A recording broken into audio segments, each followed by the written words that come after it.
विश्वास श्रद्धा ना हो इतना रख लो, हमने अपने जीवन की डोर अब आचार्य चरणों में गुरुदेव के हाथ में दे दी।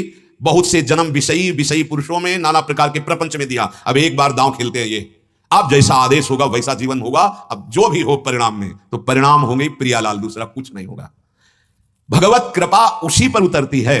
देखो ध्यान दीजिए, गोस्वामी जी ने भी लिखा है, मन कर्म वचन छाड़ चतुराई, तो भजत कृपा करी है रघुराई। कृपा उसी पर उतरती है जो अपनी बुद्धि को दृढ़ विश्वास से युक्त करके गुरुदेव की वाणी में लगा देता है। बस जैसा कहा वैसा, नहीं तेरा कोई निर्णय नहीं मानेंगे, इस निर्णय के अनुसार तुझे चलना होगा। भगवत कृपा उसके ऊपर उतरती है और बुद्धि निश्चल हो जाती है परमात्मा में। यह चमत्कार प्रकट हुआ, निश्चल हो जाती है, अब चलायमान नहीं होगी बुद्धि। अलग अलग रूपों से शास्त्रों में जिस परमात्मा तत्व का वर्णन हुआ, सम्यक रूप से उसका अनुभव उसके हृदय में हो जाता है, अलगाव रहता ही नहीं।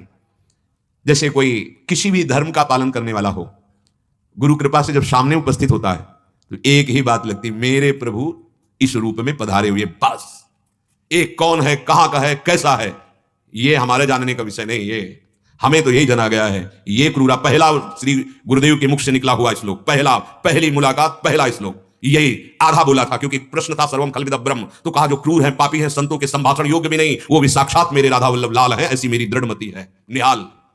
हमें केवल यही देखना है, जीव का स्वरूप क्या है, संसार का स्वरूप क्या है, माया का स्वरूप क्या है, हमसे कोई मतलब नहीं। गुरुदेव ने जो कहा है हम उसके अनुसार चल रहे हैं, अपने आप सब अनुभव में आ जाएगा। खोजने चलोगे तो बहुत पगडंडियां हैं, भूल भुलैया में फंस जाओगे। राधा राधा राधा सब अनुभव हो जाएगा। देखो मार्ग चाहे जितने अलग हो, तत्व एक का ही है, तत्व एक का ही अनुभव होता है, चाहे जिस मार्ग से चलो। परमात्मा का स्वरूप जैसा है वैसा सब का सब तुम्हारे हृदय में आ जाएगा। निर्णय करो साधक, समय नहीं है, साधन साध्य के विषय में संशय नहीं रहना चाहिए। बुद्धि निश्चल अचल कर दो, हमारा लक्ष्य दृढ़ हो चुका है, इसमें कोई संशय नहीं। हमारा साधन हमको पता है, इसमें कोई समझदारी की अब जरूरत नहीं रही। हमारा साधन भी पता है और हमारा साध्य भी पता है, पक्का, अभी संशय नहीं। साधन और साध्य के विषय में संशय रखना मतलब बहुत दूर नगरी। साधन साध्य पक्का, अब वो शुरू हो जाएगा भागवतिक सिस्टम निर्विकार करने का। आप चिंता ना करो, बहुत कृपालु है, हमें चलने की जरूरत ज्यादा नहीं पड़ेगी। वो 9 किशोरी किशोर है, वो आ जाएंगे, उनके आने से ही हमारा काम बनेगा। हम कहां तक दौड़ लगा पाएंगे? अल्प जीवन, अल्प बुद्धि, कितनी दौड़ हमारी।